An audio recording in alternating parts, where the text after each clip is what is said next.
What's up, Sneaky Nation? Sneaky P here, back with all the news after week 3 and year number 3 of our San Francisco 49ers franchise, where the 49ers have started off this season 3-0 with a victory over the Chiefs. Let's check things out to get things going. Play action on the left side. Chris Owusu picking up the first down for the 49ers. Then it is Kirkland Marion up the middle, taking it down to the 38-yard line on 4th and 10. A long field goal by Joel Edison would give the 49ers an early 3-0 lead. However, the Chiefs would respond. Jamal Charles, a monster game from him. Then on 3rd down and 5 on the left side, Tajay Sharp into the end zone. That is a touchdown for the Chiefs. They would go on top 7-3 early on in this one. The 49ers, though, trying to respond on 3rd down and 12. However, the Chiefs have other plans. Murray would pick up the ball and take it into the end zone. They would go on top 14-3 over the 49ers here, but the 49ers are not out of it yet. Dimitri Todman with a first down reception there. And then on 3rd down and 30, Corey Essex on the right side, just shy of the first down. That would set up another Joel Edison field goal, and we have a 14-6 ball game. But the Chiefs would extend the lead. Alex Smith, pressure on the way on the left side, will connect again with Tajay Sharp, beating Jimmy Ward on the play. Tajay Sharp, a monster game. Here he is again, and he would take it down to the 35-yard line. That would set up a Chiefs field goal, and they would take a 17-6 lead over the San Francisco 49ers. And then Jamal Charles breaking one free down the right side of the field. It is Sean Kendall who tracks Charles down from behind at the 22-yard line. That would set up another Chiefs field goal, and they would have a 20-6 lead here. But on 3rd and 26, Dimitri Todman down the right side. However, the 49ers would go a little bit backwards here, and then Joel Edison would miss the field goal wide right. The Chiefs would hold on to the lead with time to work with to get down the field again. They ultimately had poor clock management, and the 49ers would get the ball later on in the 3rd on 2nd down and 7. It is Corey Essex who would take it down to the 2-yard line. Then on 1st and goal, Kirkland Marion into the end zone, and the comeback has started for the San Francisco 49ers. 20-13 is the score, but Alex Smith and Tajay Sharp are not done yet. An 18-yard gain there. Smith over the middle, finding Travis Kelce. He would take it down to the 21, and the Chiefs would get another field goal out of it. 23-13, a 10-point game with the 3rd quarter winding down. This is Carlos Hyde trying to breathe some life into the 49ers offense down the right side to the 34-yard line of Chief territory. Then on 3rd down and 11, Austin Seferian-Jenkins with the catch down to the 15. And then the 49ers would settle for a field goal to make it a 7-point game. Once again, 23-16. Alex Smith, a read option, but he fumbles the ball, and Seantrell Wilkerson will recover for the 49ers. That would set them up with great field position and an opportunity to tie the ball game up. A screenplay. Kirkland Marion avoiding one tackle, getting to the outside and down into Chief territory. Then Marion up the middle from 14 yards out. And we have a tie ball game, 23-23.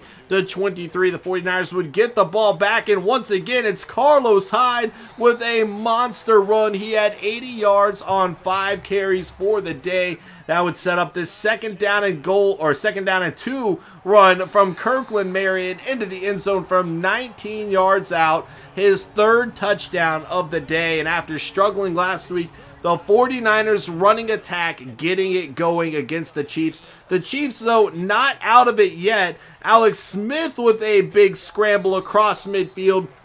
Plenty of time to go. 2nd down and 10. Jamal Charles with the reception. He would get another fresh set of downs. On 2nd down and 15, it is delivered to Tyreek Hill. They had a 1st and goal. Now it's 3rd and goal, and Zach Brown would get the interception in the end zone with 9 seconds to go, and the 49ers would get the victory. A come-from-behind game against a very good Chiefs team. Next up, we have the Detroit Lions. And the Lions, another good team that we have to worry about. They're currently with a 1-2 record. We'll get to why this is the case in a minute, though. The Lions overall, actually a very solid roster. They went 9-7 last year, much like the 49ers. And they are trying to take the next step. That is intercepted, though, by Sean Kendall on the second play. Carlos Hyde with the reception there. Third play, play action down the right side. Austin Safarian-Jenkins will deliver. Another play action down the right side, and it's intercepted by Aaron Lynch. The last play for the silver medal. Here it is down the right side. A bomb, and Dimitri Todman pulling it down over Chantrell Wilkerson on the play. The 49ers offense will get the silver. The defense already had the gold. No need to check that out. And once again, I'm a bit ahead with being sick and all. I just kind of spent a lot of time recording, so I don't have any questions right yet, press questions. I should have them after the next news video, not this one, but the next one. So be sure to leave them because I haven't seen anything yet. But for now, let's go ahead and jump in to all the scores from around the NFL. 24-23, the Giants with a victory over the Redskins. The Giants now at 3-0 on the season. The Redskins at 2-1. Denton Ritchie actually getting some playing time in this one, going 7 of 9 for 94 yards and a touchdown. Bruce Allred, the first quarterback taken this year, was not actually playing. Pont Braid, another rookie, actually got the time there. 312 yards for him. But it could have been an interesting game with Denton Ritchie and Allred, the two quarterbacks selected at the top of their class, first overall last year for the quarterbacks, that is. Going down the list here, Doxson would have a touchdown, and then McKnight, a rookie for the Giants, would have a touchdown. Nate Irving would lead the way in tackles. Vernon would have a sack on the day. Irving would also have an interception. Ishmael would have an interception as well. Fumbles forced, nothing going on here. 27-24, the Titans with a victory over the Bengals. Both teams now at 1-2 on the season. Marcus Mariota, 272, 2 touchdowns, 0 interceptions. DeMarco Murray would have a touchdown. Giovanni Bernard, a solid game as well. No touchdowns there, though. Tyler Eifert, 7 catches, 2 touchdowns. Josh Huff with the touchdown. And then Matthews would get 1-2 for the Titans there. Defensively, Williamson, 14 tackles on the day. Sacks, 1.5 by Billings. Sealy Kirkendall with a sack. He was another first-round selection last year. Keys with the interception, a second-year player, strong safety. Fumbles forced, only one would be recovered by Johnson. 30-24, the Packers with a victory over the Cardinals, and this is actually the Packers' first win of the season and the Cardinals' first loss. Kevin Hogan, 3 touchdowns, 1 interception there, but not enough for the win. Packers improved to 1-2 after going 11-5 last year. Maybe this is a big win that will help turn their season around, though it obviously is very early on. But you really didn't expect the Packers to fall down to 0-2. There's Philip Muhammad, 3 catches, 39 yards for him. I really expected more production from him in his rookie season. It didn't happen. Obviously, they have Gresham there too. Maybe we'll see a bit more from him this year. Patrick Peterson and Sam Shields with the interceptions on the day. Fumbles forced, 2 fumbles forced, neither would be recovered. 27-17. The Eagles with a victory over the Texans. The Eagles now at 2-1 on the year. The Texans now at 1-2. The Eagles went 7-9 last year, but they started off 5-0. Really dropped the ball in the second half of the season. They're off to a good start this season as well. We'll have to see if they can hold on strong. They do have one of the premier young running backs in Warfield. It'll be fun to watch how he grows as a player. DeAndre Hopkins, only 2 catches for 8 yards on the day. Defensively, Tulloch would lead the way with 11 tackles. Copels and Graham would get the sacks. Interceptions, one by Antoine Marion, a guy that we actually scouted quite a bit. Fumbles forced, one by J.J. Watt that would be recovered. The other fumbles would not be. 35-34. A lot of fourth quarter points in this one. The Jags would get the victory to improve to 3-0 on the year. The Colts falling to 0-3 after going 2-14. But look at Andrew Luck. 3 carries, 89 yards, a long of 82 and a touchdown. It was not enough for the Colts to get the victory. TJ Yeldon would get 2 touchdowns on the ground. Huber, a rookie tight end with a receiving touchdown for the Colts there. A nice young weapon for, Luck to work with. Maybe a guy that will get him back into some rhythm there. Defensively, Compton would lead the way, 13 tackles. A few players going to split a sack, including Enrique Milburn, the number 1 overall selection in the draft. Will Compton would have an interception as well. Fumbles forced, one by Blanton. It would not be recovered. 35-10, the Vikings with a victory over the Dolphins. The Vikings improved to 2-1. The Dolphins fall to 2-1. A solid outing by Drew Brees. He only threw for 1 touchdown, but 0 interceptions. But look at A.J. Perkins. Backing up Adrian Peterson there, he had 3 touchdowns on the day. Obviously, Adrian Peterson did the majority of the work to get down the field, but Perkins, a nice young player to find his way into the end zone there. He also had 2 receptions for 27 yards. Definitely looking like a good player. DeMarco Pema with 12 tackles on the day there. A few players splitting some sacks, interceptions, nothing happening. Fumbles forced and fumbles recovered. We're going to have 1 fumble forced by Joseph, McCauley, and Smith, all of which would be recovered. 24-7, the Bears with a victory over the Bills. The Bears now at 2-1 on the year. The Bills now at 1-2. Both teams 10-6 last year. Antoine Street, the rookie, 223 yards, 2 touchdowns, 0 interception. The Bears' only loss coming to the 49ers in what was Antoine Street's first NFL game. White, 5 catches, 69 yards. Only 4 catches for 42 for Alshon Jeffrey there. The rookie Ben Ham would have a touchdown too. Ragland would lead the way in tackles. I forgot to check something there. Ragland with 12 tackles. 3 sacks for McPhee on the day, 1 for Hicks. Interceptions, 1 by Cornelius Kinney, a good young cornerback out of Clemson. We saw him make the list last year for top rookies.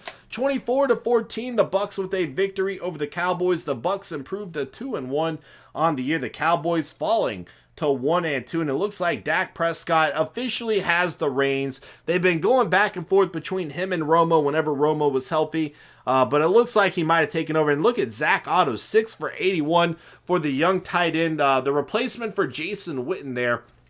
Jalen Smith would lead the way with 12 tackles. Goldson with 2 sacks, interceptions. Smith, Scandrick, Williams, and Levante David would have the picks on the day. Fumbles forced and fumbles recovered. 3 fumbles forced, none would be recovered, including 1 by Sean Patton there. 52-7, the Patriots with a monster victory over the Jets. The Patriots now at 2-1 on the year. And look at James Vallejo, another monster game from him. The Jets now at 0-3 on the season. Nande, 3 touchdowns on the ground for the second-year pro. Receiving the ball, Wilson, 8 catches, 97 yards. Gronkowski, 6 for 63 and a touchdown there. Nande had a receiving touchdown too. Defensively, Sean Spence. I always think of Sean Spencer and Spike.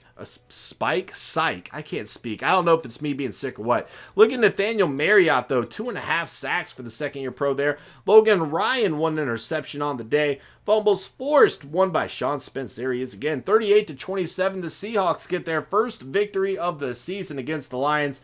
Both teams now at 1-2, and Matt McGloin actually going to be the starting quarterback. And that explains why the Lions are currently at 1-2. Again, they went 9-7 last year, but this is a very talented team.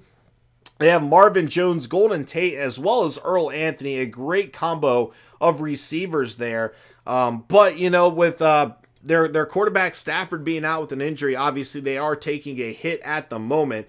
Which, 49ers are on a roll. If we can get a win against an injured team, that'll make us 4-0. Wagner would get a fumble. And recovered there. 41-3, the Saints with a blowout victory over the Panthers here. And look at Kirkland Keaton. 196, 2 touchdowns, 0 interceptions. The Saints get their first victory of the season after winning the Super Bowl last year. They are now at 1-2. The Panthers at 2-1. Started off the season with 2 wins. Should have been another win against a rookie quarterback here, but they were unable to make it happen, and the Saints will get that victory. And all of a sudden, if Kirkland Keaton can build on this, they can really turn it around. It's early in the season. Anything can happen, but when you see a rookie have a good game against a good defense like the Panthers and getting a victory like that, it means a lot for momentum. We'll have to pay attention to it.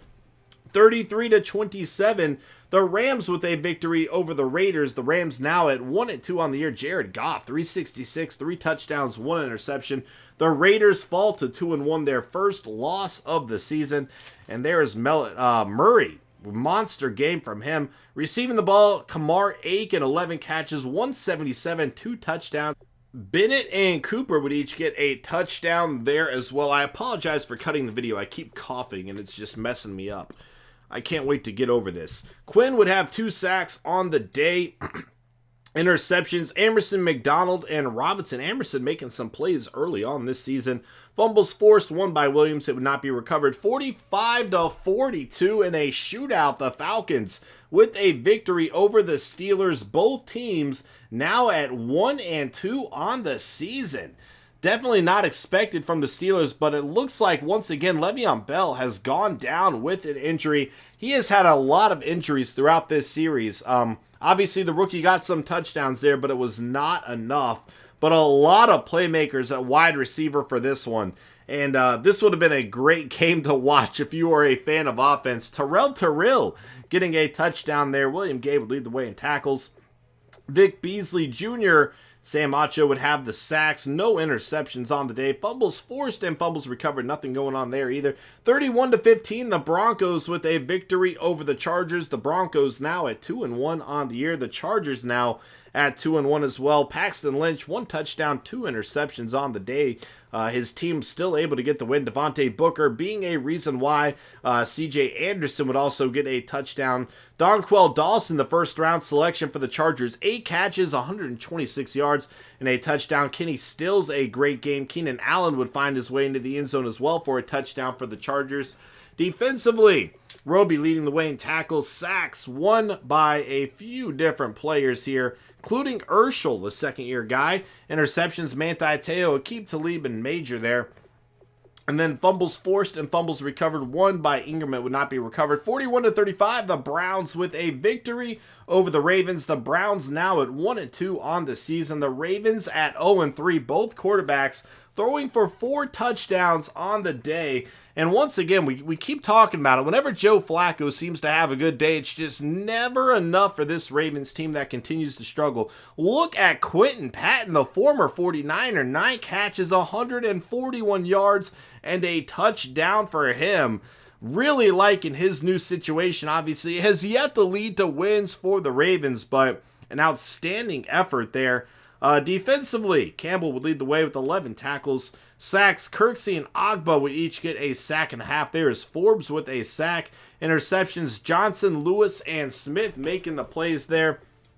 Fumbles forced and fumbles recovered. 2 fumbles recovered, 1 by Kirksey and 1 by Demario Davis. Players of the week, Jared Goff, 27-44, 366 yards, 3 touchdowns for him. He also ran for a touchdown. Nate Irving, 11 tackles, interception, and a touchdown. Will Compton, 13 tackles and an interception. And then Ben Roethlisberger, 28-43, 410 yards, 3 touchdowns for him. It did not lead to a Steelers win, though, as they lost to the Falcons. Storylines, Iowa State defensive tackle Lynn McGee struggles to show week-to-week consistency, talked about as the draft's biggest gamble. That is something we have to keep an eye on. If he's falling down the draft, might be a guy with a lot of potential that just needs some better coaching. And here he is, projected to go in the 5th round, but with late 4th round talent, might be a good pickup. Here's a left tackle, B.J. Purcell out of Notre Dame. Decent pass block. We do need an eventual replacement for Joe Staley. DeAndre DeBose out of Oklahoma. DeBose, another solid-looking player there. Left end, Sedgwick Spruill out of Michigan State. Pretty solid-looking player. A speed rusher, mid-first round selection. Then you have Lane Matson, another left tackle here. Plenty of left tackles in this draft, which is very good. And then you have Toby Bacon. Look at this guy's name. You just know he's going to be good. Good throw power, good short throw accuracy. As we take a look at the Lions, Matt McGloin will be getting the start. Christian Hackenberg behind him, and Matthew Stafford out with an injury. That is a huge blow to this team. Theo Riddick at running back with Washington backing him up. Bronson, a rookie out of Oklahoma there as well. Burton at fullback. Look at this wide receiver crew. Golden Tate, Earl Anthony in his second year, 85 overall out of Miami. Marvin Jones, Wilson, Terrell, so many good players to receive the ball. And then you look at tight end, they have Ebron with Gavin Escobar. A lot of weapons here for this offense to use. And it's going to be interesting to see what Matt McGloin can do with them. Obviously, Stafford knows how to make some plays, get some points on the board. I don't know if we can expect that same result from McGloin. They do have a solid offensive line there. Defensively, they might have some issues. Ezekiel Ansah, great at right end. Ian Williams, the former 49er, at defensive tackle there. Hitchens going to be at left outside linebacker. At middle linebacker, they're going to have Whitehead, a good young player. And then Tom Zach as well. Then DeAndre Levy, a very good right outside linebacker. Darius Slade Jr., one of the best cornerbacks in the NFL. Look at that, 98 man coverage, 97 zone coverage. Outside of that, though, not looking that good in the secondary. And 49ers might be able to take advantage of that. We'll have to see if their offense can get some more points on the board. Obviously, the Lions are hurting without Matthew Stafford, though. That should benefit the 49ers. We'll just have to see if our defense can force Matt McGloin into some mistakes. He has a shoulder tear. He will miss 2 more weeks, and then the Lions would happily get him back. And at that point, we'll have to keep an eye on what their win-loss record looks like, because I can see them taking off with this offense after that. That is going to be it for this episode, guys. Thank you for watching. Hope you enjoyed. And I will see you guys in week 4 as we take on the Detroit Lions. Later.